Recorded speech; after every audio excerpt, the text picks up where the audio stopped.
Hello guys, how are you guys? I hope guys all are doing well. Myself Suraj Kaur Mahanta and welcome to my YouTube channel.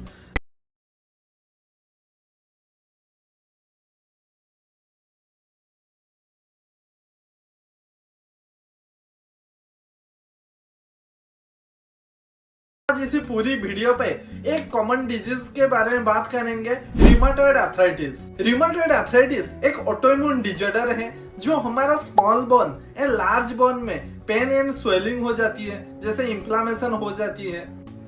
जो हमारा metacarpophalangeal, wrist joint, elbow joint, hip joint, cervical spine, knee joint, तो mostly हर joint में body का swelling हो जाती है और बहुत पेन होती है। इसी पूरी वीडियो पे बात करने वाले हैं रिमाटॉइड आर्थराइटिस की science, symptoms, cause, treatment and preventive measures. तो चलिए शुरू करते हैं।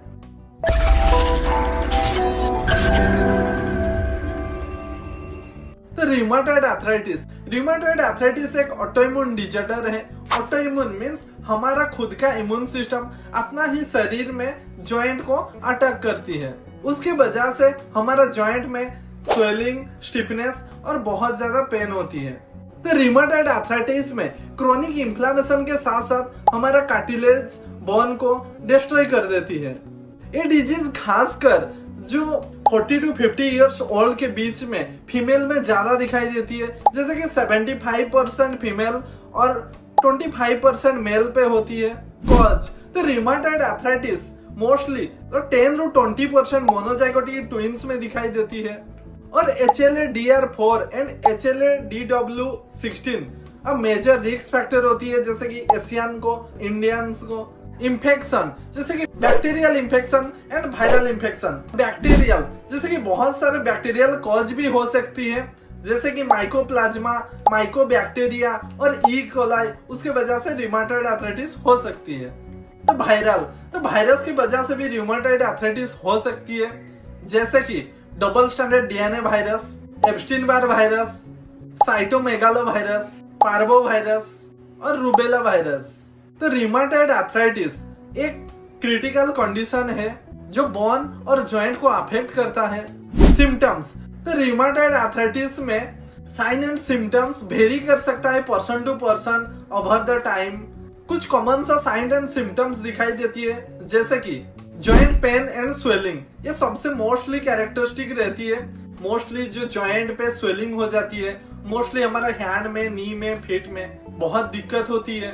स्टिफनेस, तो रिमाटॉइड आर्थराइटिस कुछ लोगों में जैसे कि स्टिफनेस, डिस्कम्फर्ट फील होती है, जैसे कि बहुत टाइम बैठने के बाद जब उठते हैं तो बहुत ज्यादा पेन होती है और डिस्कम्फर्ट महसूस होती है। फीवर, रिमाटॉइड आर्थराइटिस में इम्यून सिस्टम की रेस्पॉन्ड वजह से कुछ लोगों को फीवर होती है। फिजिकल वीकनेस, तो रिमाटॉइड आर्थराइटिस में जॉइंट में पेन और स्वेलिंग वजह से तो डेली एक्टिविटी में बहुत प्रॉब्लम होती है। स्किन चेंजेस, जैसे कि कुछ रिमाटॉइड आर्थराइटिस पेशेंट में स्किन में रैशेस हो जाती है, लीजन फॉर्मेशन हो जाती है। आई प्रॉब्लम, जैसे कि आई में पेन हो सकता है और चारों तरफ सूजन दिखाई देती है। टूथलस, कुछ रिमाटॉइड पेशेंट में जैसे कि टीथ का निकल जाना, ये एक एडवांस सिम्टम्स होती है।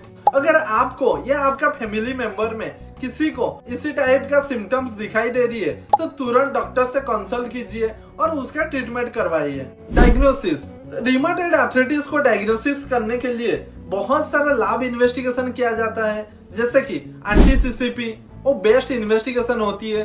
उसके साथ साथ रिमाटॉइड फैक्टर्स, एलिवेटेड ESR, CRP और पॉजिटिव ANA, तो ये 40% केस में दिखाई देती है।